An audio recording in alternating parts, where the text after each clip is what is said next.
Okay. We're in the Coles College of Business, and we were already offering many online courses prior to the pandemic. In the fall beforehand, we had, just looking at one section, we had 46 face-to-face management courses with about 1,700 students. Of course, we had accounting and finance and IS and others as well. This was just to give you a sample of the breakdown. We had 30 online sections with about 1,100 students. So about 40% were online, about 60% were in a classroom. But we still had a lot of faculty who had never taught online before.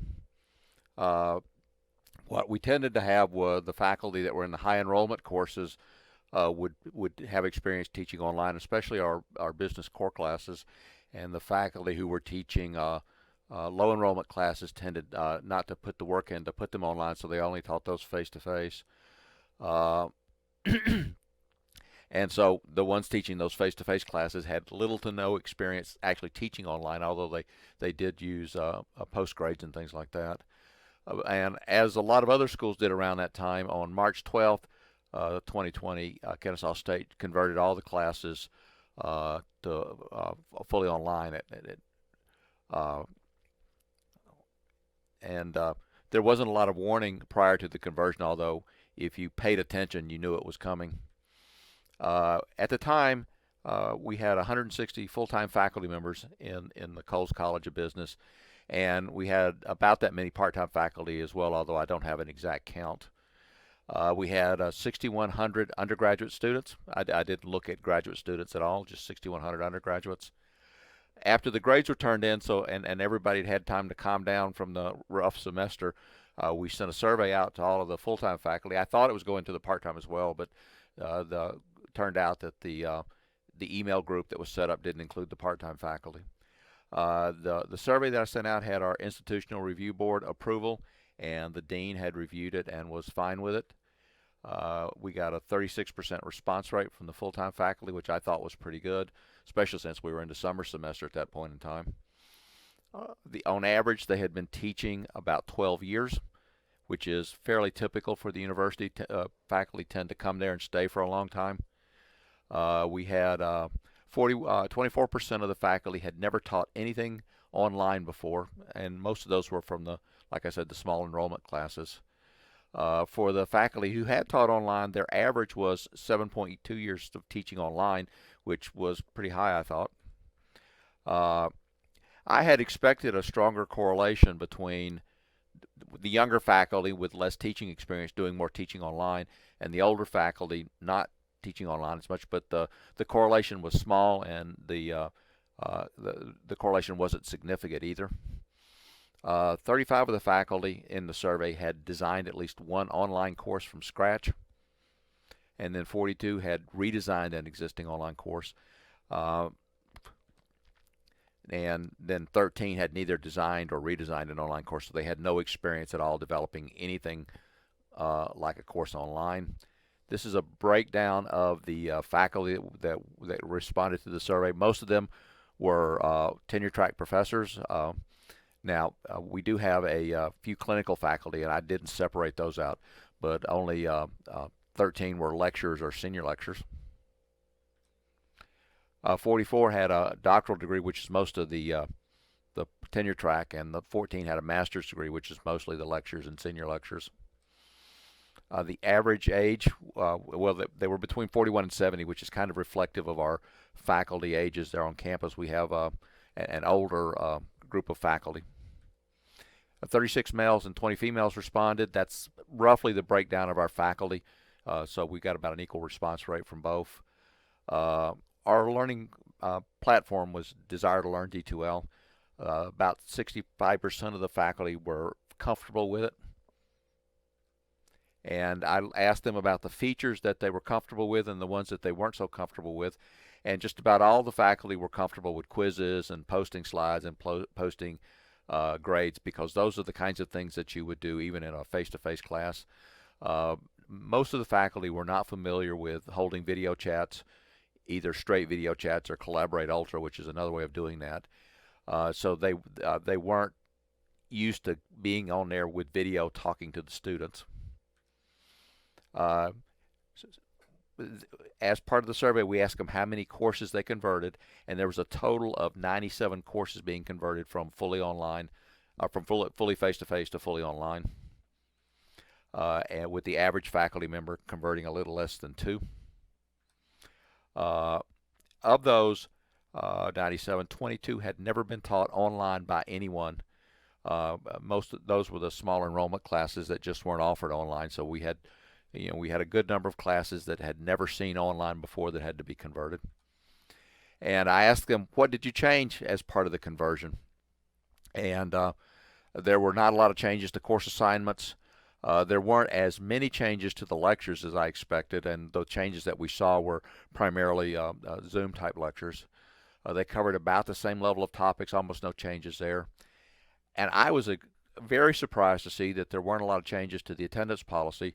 And in talking with some of the faculty, I realized that that was because they were doing synchronous Zoom-type lectures rather than going to asynchronous. And there wasn't much of changing at all to the grading policies, which didn't surprise me since we were well into the semester at that point in time. I asked the faculty how satisfied they were with the conversion process. And now this is tempered with the fact that they knew, going into it, that there was no choice, that this had to be converted, and it wasn't just a decision that the university was throwing at them. But most of them were either neutral or satisfied. Only 4 were unsatisfied with the conversion. I also asked them about student learning, and there's a lot of complaining on campus prior to this about how online students don't learn as well as face-to-face students, and that was reflected in these results. Most of the faculty thought that the learning was either the same or lower once the courses were converted to online versus when they were face-to-face. I asked them about student engagement, and they thought the students were less engaged online. I asked them about interaction between them and the students, and they thought that there was a lot less interaction. And I asked them about the time that the students are spending in the course. Now, D2L doesn't give the faculty numbers that they can gauge us by, so I was surprised to see that they thought that was much lower, because I was expecting students to have to learn the online and therefore spending more time in the courses, but the faculty didn't think that happened. We also sent out a survey to the students. This was also sent out after grades were turned in, so they wouldn't be affected by what they thought their grades were going to be. And they had gone off for the summer, so we got a fairly low response rate. But the survey was also approved by the Institutional Review Board and the dean. We only got 64 usable responses. We got more than that, but some of them just weren't usable. We had 8 freshmen and 4 sophomores. There are no freshman courses in the Coles College of Business, and there's only a handful of sophomore courses, so that's not surprising that those numbers are low. Most of the respondents were juniors and seniors, and that's reflective of the students in the Coles College of Business. 33 males, 28 females. We tend to have more males in the Coles College of Business, and so that's somewhat representative. Maybe it would be a little higher with the males if it was truly representative. Most of them were young. Most of them were 25 and under, with an average age of about 23, which is reflective of our students. And only 13 had not taken an online course before. That's fairly typical as well. Our core classes tend to be offered at lots of times, and students oftentimes don't want to take them at some of those times, so we get a lot of online students in our core classes. So I expected that most of the students would have at least some experience with online courses. On average, these students were taking mostly face-to-face courses, and they had, on average, about 3.5 courses converted from face-to-face to online. And I asked them, did you think the course was easier or harder once it went face-to-face? The freshmen and sophomore thought it was a lot harder. The juniors and seniors thought it was harder, but not as strong as the freshmen and sophomores. And the numbers add up to greater than the sample size here, because I asked them about each course individually. If a student had 3 courses online, they were being asked 3 different times, was this course easier, was this course harder? Freshmen and sophomores, because of their less experience at college, I think, thought the converted courses were much harder than the juniors and seniors did. Females thought that they were harder than males. I'm not surprised by that. I teach a lot of online classes, and the female students tend to have a lot more questions and spend more time in the courses than the male students do. The older students thought that they were harder than the younger students. I wasn't surprised by that at all. And there was a strong correlation. The more that students had taken online courses in the past, the easier they found the converted courses to be. No surprise there at all. Almost all the students thought the learning was lower in the online courses. And these are the converted courses, not ones that had been designed from the beginning to be online, just the converted courses. They thought the learning was lower. Females thought it was a good bit lower than the males did, and I'm not surprised by that given the way the female students work in the fully online classes. And the lowest level of learning by far was by students who had never taken an online course before. And most of the students rated the courses as harder once they were converted online than before than when they were face to face. In terms of satisfaction, the freshmen and sophomore were very unsatisfied. Of course, the sample size there is small, so you have to take the percentages with a grain of salt. The juniors and seniors were mostly satisfied or very satisfied. And keep in mind, just like with the faculty, they knew these conversions had to take place. There was no choice in the matter. So I think their opinions were somewhat tempered by that. Ask them about the preparedness of the instructors. The freshmen and sophomores didn't think the instructors were prepared for the online teaching.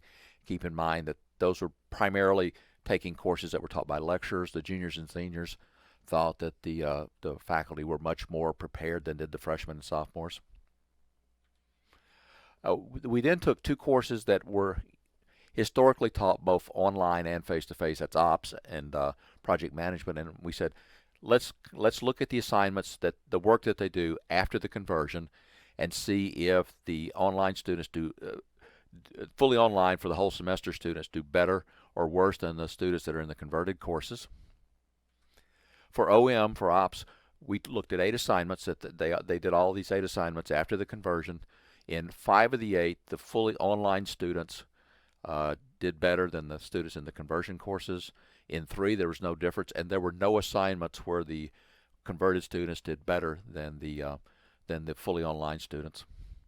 In project, there just wasn't any difference. There was only one course where the difference was statistically significant, but it had no practical significance to it. So basically, we could say in project management that the learning was about the same, whether it was converted to online or whether it was online from the beginning.